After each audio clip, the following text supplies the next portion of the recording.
Bismillahirrahmanirrahim. Assalamualaikum warahmatullahi wabarakatuh. Bismillah, alhamdulillah, salatu wassalamu ala rasulillahi wa ala alihi wa sahbihi wa mawala. Asyhadu an la ilaha illallah wahdahu la syarikalah.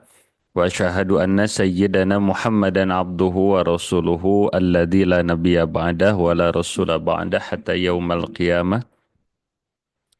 اللهم صل على سيدنا محمد وعلى آل سيدنا محمد كما صليت على سيدنا إبراهيم وعلى آل سيدنا إبراهيم وبارك على سيدنا محمد وعلى آل سيدنا محمد كما باركت على سيدنا إبراهيم وعلى آل سيدنا إبراهيم في العالمين إنك حميد مجيد. أما بعد فيا أيها الحاضرون الكرام أوصي نفسي أولا وأنتم ثانيا بتقوى الله فقد فاز المتقون. قال الله تعالى في كتابه الكريم وهو أصدق القائلين أعوذ بالله من الشيطان الرجيم وذكر فإن الذكرى تنفع المؤمنين. Bapak Ibu hadirin wal hadirat rahimakumullah, sebelum dimulai agar berkah pertemuan kita awali terlebih dahulu dengan mendoakan orang tua kita dan guru-guru kita. Semoga panjang usianya, sehat lahir batinnya, dan beliau senantiasa berada dalam lindungan Allah Subhanahu wa Ta'ala. Wabil khusus orang tua kita dan guru-guru kita yang sudah terlebih dahulunya meninggalkan kita. Kita doakan semoga seluruh kesalahannya diampuni oleh Allah, diterima iman Islam ihsannya, diberikan kubur yang lapang serta terang, dan semoga kelak kita bisa berjumpa kembali dengan orang tua kita, dengan guru-guru kita di surganya Allah Subhanahu wa Ta'ala. Amin. Wabil khusus untuk Bapak Ibu semuanya yang hadir, semoga Bapak Ibu semua panjang usianya, sehat lahirnya, sehat batinnya, luas berkah rezekinya, diberikan keluarga yang sakinah, mawadah warohmah, keturunan yang soleh dan solehah. Bagi Bapak Ibu yang saat ini sedang menanti hadirnya jodoh, semoga didatangkan jodoh yang terbaik, jodoh yang bisa menggenggam tangannya menuju surganya Allah Subhanahu wa Ta'ala. Amin. Bagi kita yang saat ini mungkin ada yang sedang sakit, Bapak Ibu ya, semoga diberikan kekuatan, sakitnya menjadi penggugur dosa, peningkat derajat, dan semoga segera disembuhkan oleh Allah. Yang sedang menghadapi masalah, semoga senantiasa diberikan ketabahan, masalahnya segera diangkat oleh Allah dan diganti dengan hikmah berlimpah. Dan bagi kita saat ini mungkin ada yang sedang memiliki doa harapan baik dunia ataupun akhirat, semoga diijabah dengan cara Allah. Amin ya Allah ya Rabbal Alamin. Ala hadhihi niyah wa ala kulli niyatin salihah nas'alukal ijabah bijahin nabiyil mustafa wa bisiril fatihah. A'udzu billahi minasyaitonir rajim. Bismillahirrahmanirrahim. Alhamdulillahi rabbil alamin arrahmanir rahim maliki yaumiddin. Iyyaka na'budu wa iyyaka nasta'in ihdinas siratal mustaqim siratal ladzina an'amta 'alaihim ghairil maghdubi 'alaihim waladdallin. Rabbighfir lana wa liwalidina wa limasyaikhina wa li jami'il muslimina amin. Yang saya harapkan doa serta ridhonya para alimil ulama, para ustadz-ustadzah, sepuh bini sepuh, Bapak Ibu hadirin jamaah rahimakumullah. Alhamdulillah bersyukur kita kepada Allah di pagi hari ini kembali kita diperjumpakan untuk melaksanakan salah satu amalan yang sangat dicintai oleh Allah Subhanahu wa Ta'ala, yakni thalabul ilmi. Semoga Bapak Ibu setiap detik kita hadir di majelis ini menjadi amal soleh yang diterima oleh Allah Subhanahu wa Ta'ala, dan semoga jadi wasilah cukang lantaran Allah bukakan pintu kebaikan dunia dan pintu kebaikan akhirat kepada kita. Karena disebutkan may yuridillahu bihi khairan yufaqihu fiddin. Di antara ciri seseorang akan diberikan kebaikan oleh Allah Subhanahu wa Ta'ala ketika dia itu diberikan nikmat faqihu fiddin, diberikan nikmat paham kana agama, dan di antara jalan paham kana agama tadi antawisna adalah tolab ilmu insyaallah. Nah, Bapak Ibu hadirin jamaah rahimakumullah, supados teu nyangkolong kana waktos, insyaallah di kesempatan kali ini kita akan melanjutkan ya hancagarapan ngaji kita berkenaan dengan bab fikih tayamum. Nah, Bapak Ibu hadirin jamaah rahimakumullah, di hari Rabu kemarin kita masih membahas bab tayamum di fasal asbabut tayamumi salah satu. Jadi Bapak Ibu hadirin jamaah rahimakumullah, bahwa dalam Islam itu ada yang disebut dengan rukhsah ataupun keringanan. Nah, termasuk dalam uh, raf'ul hadas. Raf'ul hadas itu yakni ngangkat hadasnya secara umum pakem nama kalau orang punya hadas kecil ku wudu, orang punya hadas besar oleh mandi. Namun dalam keadaan daruriyah, dalam keadaan yang darurat bisa mengganti tayamum, bisa mengganti wudhu dan bisa mengganti mandi besar itu dengan tayamum. Ya, hanya saja Bapak Ibu untuk melaksanakan tayamum desa gawayahna nya tidak serta merta ketika kita teh ingin tayamum barunya kita teh bisa tayamum, tidak bisa. Ada tiga alasan, ada tiga sebab yang membolehkan kita untuk tayamum. Nah, ini sudah kita bahas Bapak Ibu ya sepintas kemarin di poin yang pertama, bahwa di antara sebab tayamum yang pertama adalah fakdul ma'i, yakni tidak ada air. Yang kedua al-marodu sakit. Yang ketiga al-ihtiyaju ilaihi li'atsi hayawanin muhtaromin. Karena air itu dibutuhkan. Nah Bapak Ibu sedikit kita akan mensepil materi kemarin Bapak Ibu bahwa tidak ada air itu nanti ada dua batasannya. Tidak ada air itu nanti ada dua, ada secara hakiki Bapak Ibu ya, ada yang kedua secara majazi. Nah, tidak ada air secara hakiki dan memang benar-benar tidak ada air gitu. Yang mana sudah melakukan pencarian. Sudah ikhtiar Bapak Ibu. Sudah ikhtiar mencari air. Nah, batasannya yang pertama mencari air itu dari hadul gausi. Hadul gausi. Nah, ini hadul gausi jarak kisaran 150 meter sampai 300 meteran Bapak Ibu ya. Ini memang ada beberapa pendapat, ada yang mengatakan hadul gausi itu batasannya 150 meter, ada yang mengatakan batasannya 300 meter. Itu apa namanya ya, kanan kiri depan belakang. Jadi kalau ada orang dia itu tidak ada air, maka satu lakukanlah pencarian air di hadul gausi kanan kiri depan belakang. Kaul pertama hadul gausi itu 150 meter. Kaul selanjutnya ada yang mengatakan 300 meter. Nah, setelah itu Bapak Ibu, kalau di hadul gausi itu tidak ada, maka lakukanlah pencarian di jarak yang kedua yang disebut dengan hadul kurbi. Itu jarak, memang ini ada beberapa perbedaan pendapat ulama, ada yang mengatakan hadul kurbi itu di 3 kilometer. Ada yang mengatakan di 4,5 kilometer. Kita ambil yang amannya saja di jarak 4 kilometer. Nah, kemudian yang ketiga ada yang disebut dengan hadul bu'ad. Nah, ini 4,5 meter ke sana plus. Nah, kalau sudah di jarak ini, maka sudah tidak wajib mencari air. Baik yakin ada air setelahnya ataupun tidak. Nah, di sini mah sudah tidak wajib nyari air. Jadi wajib nyari air itu kita di hadul gausi dan di hadul kurbi. Namun Bapak Ibu hadirin jamaah rahimakumullah, ini semua tidak berlaku. Sekali lagi, ini semua tidak berlaku kalau kita sudah punya keyakinan tidak ada air. Sekedap. Sekali lagi Bapak Ibu, ini semua tidak berlaku. Pencarian di hadul gausinya, pencarian di hadul kurbi ini tidak berlaku kalau kita sudah yakin tidak ada air. Tidak ada air. Nah, kalau kita sudah yakin tidak ada air, maka tidak perlu melakukan pencarian di hadul gausi dan hadul kurbi. Misalnya Bapak Ibu, contoh sebagai contoh, kita sudah tayamum untuk sholat zuhur. Nah, sholat zuhur itu pakai tayamum. Nah, ketika datang waktu asar, nah, air teh belum adanya air teh. Nah, pertanyaannya kan tayamum lagi. Tayamum lagi. Nah, kita Bapak Ibu hadirin jamaah rahimakumullah sebelum melakukan tayamum di waktu zuhur sudah melakukan pencarian air. Baik itu di hadul gausi, baik itu di hadul kurbi. Nah, sudah melakukan pencarian air di dua jarak ini.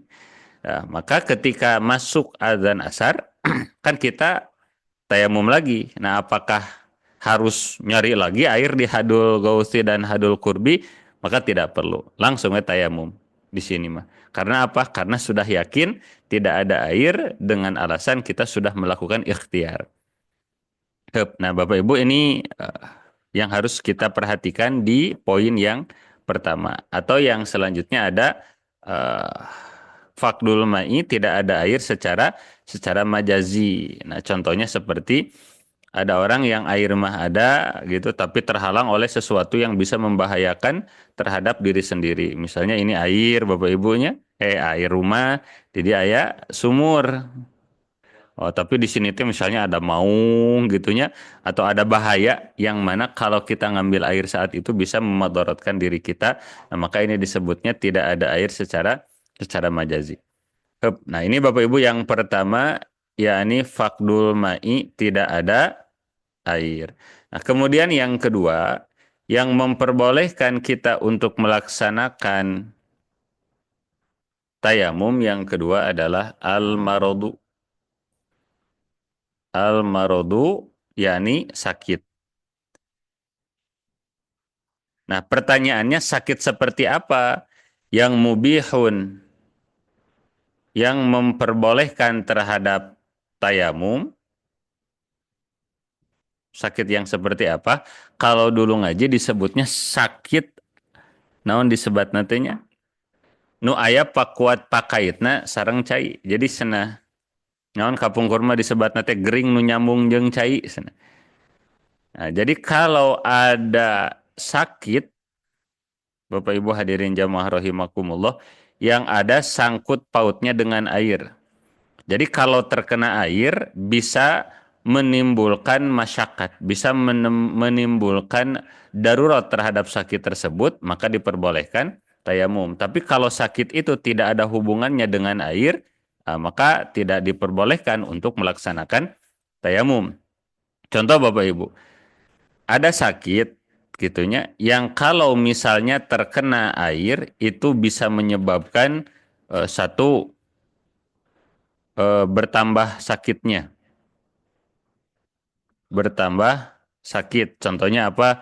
Misalnya terkena tipes misalnya atau yang sedang terkena DBD Bapak Ibu. Wah, itu kan badan teh kalau terkena dingin sedikit teh asam masuk karena tulang karena sumsum teh asa nyecep misalnya sakit. Nah, itu boleh tayamum.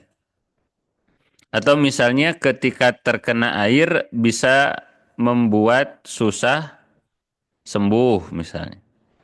Atau orang yang ketika sakit terkena air bahkan bisa menghilangkan anggota badan, atau misalnya bisa rusak anggota badan, atau misalnya bisa hilang manfaat anggota badan. Jadi kalau tangan terkena air teh jol leuleus we ngulapes gitu nya. Oh, atau bahkan bisa menimbulkan kematian. Nah, maka ini Bapak Ibu hadirin jamaah rahimakumullah yang disebut dengan sakit yang ada berkaitan dengan air.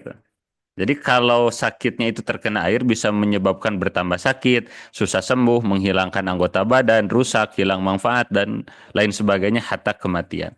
Nah, sebagai contoh misalnya ini Bapak Ibu ada orang yang terkena diabetes basah misalnya. Orang terkena diabetes basah, kemudian ada luka di bagian anggota wudhu, misalnya ada luka di kaki, gitunya di telapak kaki. Nah, ini telapak kakinya itu sudah hasil daripada vonis dokter, wah ini ada luka dan lukanya basah, gitunya. Ini karena sudah basah dikasih obat, nggak boleh terkena air. kalau terkena air bisa menyebabkan naudzubillah kesananya diamputasi gitunya dan lain sebagainya. Nah, maka diperbolehkan untuk melaksanakan tayamum gitunya. Adapun sakit yang tidak ada berkenaan dengan air, contohnya apa? Sakit gigi. Sakit gigi atau barusuhnya rorombeheun, kemudian ketomean. Nah, itu mah kan tidak ada hubungannya dengan air gitu. Nah, maka itu mah tidak boleh melaksanakan tayamum. Gitu Bapak Ibu. Dulu pernah ada kisah, ada seorang sahabat, Bapak Ibu hadirin jamaah rahimakumullah, ada seorang sahabat Rasul. Itu terkena musibah. Apa terkena musibah? Kepala beliau terkena batu sampai luka parah. Nah, suatu saat Bapak Ibu di malam hari, ini sahabat yang terluka, ini mimpi basah alias junub. Mimpi basah malam nate. Nah saat itu bingung ketika bangun, walah gitunya mimpi basah. Ari kepala dalam keadaan luka parah. Nah, saat itu ini sahabat bertanya ke kawannya, Mang, ada apa? Aduh saya barusan ngimpi junub, kumaha tuh, senah gitu. Nah akhirnya karena temannya ini belum terlalu paham terhadap syariat Islam, ini temannya berkata, wah mang, setahu saya mah kalau junub teh harus mandi besar. Atau gimana kepala saya sedang luka, sedang diperban. Wah wayah nawes na kudu mandi besar. Akhirnya apa? Ini sahabat Rasul yang kepalanya sedang terluka teh maksakan mandi besar. Yang mana gitu beres mandi besar itu menyebabkan sakitnya makin parah, lukanya makin menganga dan mengakibatkan meninggal dunia. Akhirnya hal ini dilaporkan kepada Nabi Muhammad Shallallahu Alaihi Wasallam. Apa yang disabdakan oleh Nabi? Ala sa'alu idam ya'alamu fa innama shifa'ul ayyi as-su'alu. Nah, inti nama kalau cek Sunda nah ari teu nyaho nanya gitu. Kenapa kalau tidak tahu sok tahu gitu. Padahal Bapak Ibu hadirin jamaah rahimakumullah, ketika ada orang yang dia itu memiliki hadas, baik itu hadas kecil ataupun hadas besar, ketika tidak boleh terkena air, maka bisa mengganti wudhunya dan bisa mengganti mandi besarnya dengan tayamum. Dan caranya sama. Tayamum sebagai pengganti wudhu dengan tayamum sebagai pengganti mandi besar itu caranya sama. Bukan dalam artian kalau pengganti wudhu cukup wajah dan tangan, kalau pengganti mandi besar gugulitikan di atas kesik, tidak seperti itu. Tapi sama, mengganti mandi besar juga cukup mengusap wajah dan tangannya saja. Hup. Nah, nah, Bapak Ibu hadirin jamaah rahimakumullah, itu yang kedua. Wal marodu dan sakit. Kemudian yang ketiga adalah wal ihtiyaju ilaihi dan dibutuhkan kepadanya yakni kepada air li'atshi untuk memberikan minum hayawanin kepada hewan muhtaromin yang dimuliakan. Li'atshi hayawanin muhtaromin. Nah, kemudian dilanjutkan goirul muhtaromi adapun yang tidak dihormati dalam Islam sittatun itu ada tiga. Tarikus solati yang pertama adalah orang yang meninggalkan solat. Wazanil muhsoni yang kedua adalah zina muhson. Wal murtadi dan yang ketiga adalah orang murtad. Wal kafiru yang keempat adalah orang kafir. Al harbiyi yang harbi. Wal kalbul akuri kemudian anjing yang naon namina teh galak, wal khinziri dan babi Bapak Ibu. Nah, ini yang goer muhtarom. Nah, contoh misalnya Bapak Ibu kita mau wudhu gitu, tapi airnya teh hanya segelas, ya air nanti segelas. Ketika kita akan wudhu, mohon maaf, ada gogog gitunya, ada kalbun. Eh, ada gogog. Nah, pertanyaannya ketika ada anjing yang datang kepada kita saat kita akan wudhu, sedangkan airnya hanya ada satu gelas. Nah, ini kita lebih mendahulukan wudhu, gitunya, ataukah lebih mendahulukan memberi minum kepada anjing tersebut. Maka tinggal ditanyakan saja, ini anjingnya anjing yang akur, akur itu yang galak atau mu'alam, anjing yang soleh gitu ya, anjing yang solehah gitu ya, anjing anu nulinek. Nah, maka kalau misalnya Bapak Ibu hadirin jamaah rahimakumullah, kita akan wudhu sedangkan airnya hanya 1 gelas, kemudian ada anjingnya mu'alam, anjing yang baik. Nah, maka kita lebih mendahulukan memberikan air itu kepada anjing, maka itu diperbolehkan. Aduh, ya airnya tinggal 1 gelas kan lah, dikasih ya kagogog gitunya. Dan kita memilih tayamum, maka itu diperbolehkan. Tapi kalau anjingnya anjing akur, anjing yang galak Bapak Ibu, maka jangan. Pakai saja ku kita untuk wudhu dan dibiarkan anjing galak itu kehausan. Ini tidak apa-apa. Nah, Bapak Ibu hadirin jamaah rahimakumullah, inti nama yang ketiga, airnya tidak cukup, hanya cukup untuk minum. Nah, sebagai contoh yang kedua, ada seseorang yang dia itu di penjara. Nah, ini sebagai contoh Bapak Ibu, di penjara ini satu, tidak boleh keluar. Jadi di penjara lah, tidak boleh keluar. Tidak diberikan izin ke toilet keluar, gitunya. Kemudian air hanya cukup untuk minum. Nah, maka ini sama juga eh, fakdul ma'i secara hissi. Jadi misalnya penjaranya di sini, tapi di sampingnya teh ada WC sipir, WC penjara, WC penjaga penjara. Tapi walaupun di sini ada WC, kita dilarang untuk ke sini, nggak boleh gitu, nggak boleh keluar. Nah, maka kita saat itu diperbolehkan untuk melaksanakan tayamum. Nah, ini kurang lebih Bapak Ibu hadirin jamaah rahimakumullah, 3 hal yang memperbolehkan kita untuk tayamum. Yang pertama adalah fakdul ma'i, tidak ada air baik secara hakiki atau secara majazi. Kemudian wal marodu, dan sakit-sakit yang ada hubungannya dengan air. Kemudian wal ihtiyaju ilaihi li'atsyi hayawanin muhtaromin. Nah, kemudian airnya dipakai untuk menolong makhluk-makhluk Allah yang muhtaromin, yang dimuliakan oleh syariat.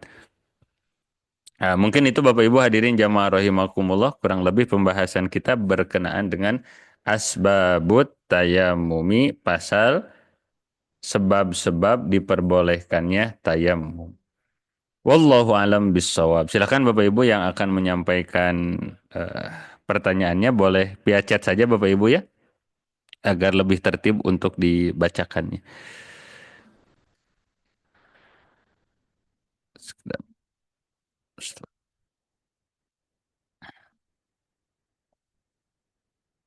Bismillahirrahmanirrahim. Ustadz izin bertanya, kalau kita mendahulukan hewan yang mau minum, misalnya kucing, tapi ternyata si kucing cuma satu jelatan saja, atau hanya diciumi saja airnya, bolehkah airnya dipakai kita buat berwudu? Boleh, karena berarti si kucingnya teh sedang tidak dalam keadaan kehausan gitu. Dan memang mulut kucing itu dihukumi sebagai suci, tidak tergolong kepada mulut yang najis. Tapi sepertinya di zaman sekarang mah jarang Bapak Ibu ya yang terjadi seperti itu. Di rumah misalnya tidak ada air, kan di Alfa di Indo masih ada, di SMM masih ada DT Fresh gitu ya. Dalam jarak hadul gousi dan hadul kurbi. Kemudian selanjutnya, izin bertanya terkait jarak adanya air yang memperbolehkan untuk tayamum, kan 2,5 kilo minimalnya. Mungkin mempertimbangkan waktu, jika diikhlaskan berangkat, kan sekarang sudah ada kendaraan, apakah tetap jaraknya atau seperti apa? Mohon Pak, jadi untuk Hadul Gausi itu kurang lebih 150 sampai 300 meter. Kemudian untuk Hadul Kurbi itu jaraknya 3 kilo sampai 4,5 kilometer seperti itu. Nah, bagaimana kalau kita, kan dulu mah jalan, sekarang mah misalnya teh bisa pakai motor, bisa pakai mobil, ya tidak apa-apa. Kita cari saja di sekitar itu, walaupun bahkan di antara Bapak Ibu ada yang punya kekuatan seperti Son Goku ya, teleportasi gitu, tek tek tek teknya yang punya pesawat jet, punya naik buruk bahkan gitu misalnya Bapak Ibu, tetap itu sudah masuk kadar mencari air. Selanjutnya sekedap.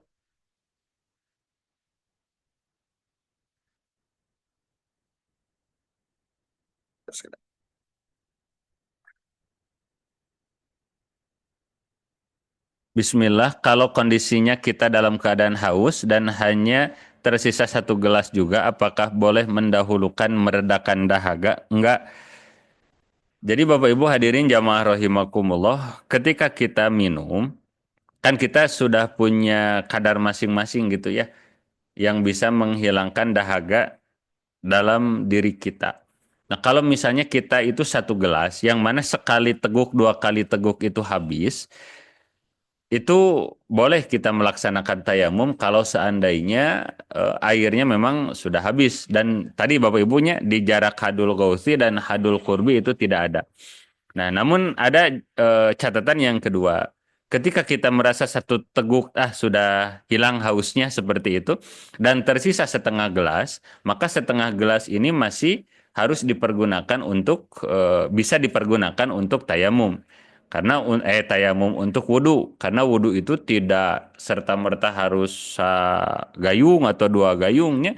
Bahkan kalau kita tahu ilmunya, dengan setengah gelas air saja kita bisa melaksanakan wudhu secara sah seperti itu. Nah, jantan eta mah uih deui ka urang. Izin upama air ada tapi udara sangat lembab, sangat dingin, apa boleh tayamum? Kalau dinginnya bisa membuat darurat kepada tubuh, maka diperbolehkan. Tapi kalau dinginnya hanya sekedar kabulusan, tidak menyebabkan kematian, tidak menyebabkan sakit, maka tetap hukumnya wajib naon namina teh wudu. Dan wudu itu tidak wajib pakai air dingin. Bisa wudu menggunakan air hangat. Tad kalau punya wudhu tapi pegang kotoran hewan yang dagingnya halal, apakah tidak batal? Mohon penjelasan. Memegang kotoran itu tidak membatalkan wudhu. Jangankan memegang kotoran hewan yang halal, megang kotoran sapi, megang kotoran domba, hatta megang kotoran punten, megang kotoran anjing dan babi pun tidak membatalkan wudhu gitu. Hanya saja harus segera dibersihkannya. Kalau misalnya teh kotoran mutawasito ya cukup diguyur, tapi kalau kotorannya mughaladhah berarti diguyurnya pakai 7 kali air, diantaranya dengan air bercampur tanah, kemudian sholat gitu. Jadi terkena terhadap kotoran itu tidak membatalkan terhadap wudhu, karena yang membatalkan wudhu ada empat gitunya. Ada yang keluar dari dua lubang gitunya, dari kubul dan dubur, bersentuhan kulit bukan mahram, menyentuh kubul dan dubur dengan naon, telapak tangan, dan yang keempat hilang akal. Izin bertanya, seberapa lamakah hukum tayamum itu berlaku? Apakah ada waktunya? Misal kalau ada air yang dituju benar-benar susah dan bahaya jika ke sana. Untuk wudhu itu sifatnya listibahati sholati, untuk memperbolehkan sholat. Dan nanti kan ada rukun-rukun tayamum gitunya, syarat-syarat tayamum. Contoh tayamum itu boleh dilakukan, di antaranya harus masuk waktu sholat terlebih dahulu. Jadi kalau azan duhur jam 12 tidak boleh tayamum setengah 12 gitunya. Kalau wudhu makan boleh. Ini mah tayamum tidak boleh. Nah, berarti kalau kita mau tayamum tunggu dulu azan, misalnya sudah azan dan kita sudah nyari di hadul gausi dan hadul qurbi itu memang tidak ada air, maka kita lakukan tayamum. Nah, ketika kita sudah tayamum, kemudian sholat duhur. Nah, ketika beres sholat duhur, maka tayamum kita kadar luarsa gitu. Karena satu tayamum untuk satu kali sholat fardu. Nah, misalnya sholat duhurnya misalnya jam 3 kurang 5. Misal Bapak Ibu ya. Karena misalnya ada asar jam 3 ya. Jam 3 kurang 5 kita baru sholat duhur. Baru juga beres sholat duhur. Dan tadi untuk duhurnya pakai tayamum Bapak Ibu ya. Jadi tayamum dulu, sholat duhur. Dan saat itu keadaan waktu menunjukkan jam 3 kurang 5. Nah, baru juga beres assalamualaikum, assalamualaikum, ngong adan asar. Pertanyaannya Bapak Ibu, ketika ngong adan asar, bolehkah kita langsung sholat? tidak boleh. Harus apa? Harus tayamum lagi gitu. Itu kurang lebih naon namina teh kadaluarsanya. Punten naras kalau dalam bab wudu ada istilah kita bisa jaga wudu. Kalau bab tayamum ada istilah jaga tayamum. Kalau menggunakan madhab Imam Hanafi ada. Jadi tayamum itu sebagai eh, naon namina teh Rofi'ul hadas sebagai pengangkat hadas. Tapi secara jumhur dalam madhab Imam Malik, madhab Imam Syafi'i, madhab Imam Hambali, tayamum itu hanya sekedar badal daruriyah. Jadi hanya sekedar pengganti secara naon namanya teh daruratnya secara emergensi. Sehingga fungsi tayamum itu bukan untuk mengangkat hadas tapi memperbolehkan sholat. Sehingga orang yang punya hadas, kemudian tayamum, lalu sholat, sebetulnya mah dia itu masih memiliki hadas gitu. Tapi karena menemukan darurat tadi, karena nggak ada air, karena sakit, atau airnya cukup hanya untuk minum, maka Bapak Ibu hadirin jamaah rahimakumullah diperbolehkan tayamum. Nah, jadi kalau sudah beres tayamum, berarti gimana hadasnya masih tetap ada dalam tubuhnya gitunya. Hanya tayamum itu dilaksanakan sebagai kadar bolehnya kita melaksanakan sholat. Jadi tidak ada istilah menjaga tayamum karena beres satu kali sholat langsung kadaluarsa tayamumnya karena satu tayamum untuk satu kali sholat fardu. Kalau untuk sholat jamak kosor tayamumnya per masing-masing sholat atau satu kali saja per masing-masing sholat Bapak Ibu. Karena satu kali sholat satu kali tayamum dan itu untuk sholat fardu. Untuk sholat sunnah berbeda lagi. Terkait sebab tayamum dikarenakan sakit, semisal seperti penderita diabetes basah tadi, lukanya di bagian kaki, maka dibolehkan tayamum. Namun anggota tubuh lain yang terkait wudhu dalam kondisi sehat. Apakah wudhunya dari awal hingga akhir bertayamum, atau sebagian berwudhu, sebagian bertayamum? Pilihannya yang ketiga. Jadi sebagian berwudhu, sebagian bertayamum. Ini mixing ya. Jadi dari awal biasa saja, wudhu seperti biasa, kemudian ketika sampai ke kaki, misalnya sakitnya itu di kaki kanan. Maka ketika beres mengusap kepala, ke telinga, ketika akan ke kaki, basuh dulu yang bisa dibasuh. Nah, ketika sudah selesai, kaki kanan nih dibasuh yang bisa dibasuh. Misalnya bagian jempolnya itu yang luka diperban. Jangan dulu pindah ke kaki kiri, jangan dulu membasuh kaki kiri, tapi kita lakukan tayamum dulu. Lakukan tayamum. Nah, tayamum ini fungsinya apa? Sebagai penambal jempol yang terkena perban. Kan jempol yang terkena perban itu tidak terkena air, maka di naon namina teh ditambal nate ku tayamum. Nah, beres tayamum lanjutkan lagi membasuh kaki kiri. Nah, ini ada yang disebut dengan cara berwudunya Sohibul Jabir. Boleh nggak dicontohin gerakan wudhu dengan air setengah gelas itu gimana caranya biar efektif? Waduh, sesah gitunya mempraktekkan anak. Ini mah kedah offline gitunya ada kapungkur gitu. Jadi catatannya dua saja. Satu, yang dibasuh cukup yang wajibnya. Wajah satu kali, tangan kanan sampai sikut satu kali, tangan kiri sampai sikut satu kali, mengusap kepala sekali, kaki kanan sekali, kaki kiri sekali. Dan ngambil airnya itu dulu waktu diijazahkan oleh guru, air ditumpahkan ke air, jadi sagenggam kieu. Sagenggam kieu, kemudian tumpahkan sampai airnya itu ngucur, jarul mai. Ketika sudah jarul mai, kemudian di naon namina teh diratakeun. Nah, itu sudah asal ada jarul mai, gitunya asal jarul mai. Pami kanggo pasien nu nganggo selang ventilator atanapi katutup perban sareng keseleo dan lain-lain tiasa manawi kanggo tayamum. Leres pangersa tiasa. Mung saya nama sebelum menggunakan naon gips sebelum menggunakan perban itu baiknya punya wudhu gitu. Izin bertanya kalau wudhu pakai salju gimana tad caranya atau mending tayamum aja kalau nggak kuat dingin. Asal dijadikan air dulu mah. Asal jadi air Bapak Ibu ya. Jika sedang di perjalanan jika sedang di perjalanan dalam kereta tidak ada air sama sekali, apakah boleh tayamum atau menunggu sampai di tujuan lalu mencari air? Ada jawabannya tiga. Satu, kereta itu luasnya sebagaimana? Kalau luasnya sampai 4, kilometer, jadi Kan tadi wajib mencari air di Hadul Gausi dan Hadul Gurbi. Ya, kalau kita keretanya sejauh 5 kilometer, kita nyari dulu tah sepanjang kereta teh nggak ada air gitu, maka boleh tayamum. Tapi kan kadang di WC kereta ada atau ada di tukang dagang gitunya. Aqua aqua aqua kan gitunya, detepres detepres detepres di kereta teh, oh berarti ada air. Atau di tas ada air, atau di samping kiri kita, kanan kita ada bapak-bapak, ibu-ibu yang bawa air. Ah, berarti masih ada air, belum disebut fakdul ma'i tidak ada air. Pertanyaan yang kedua, bener-bener nggak ada air di kereta itu.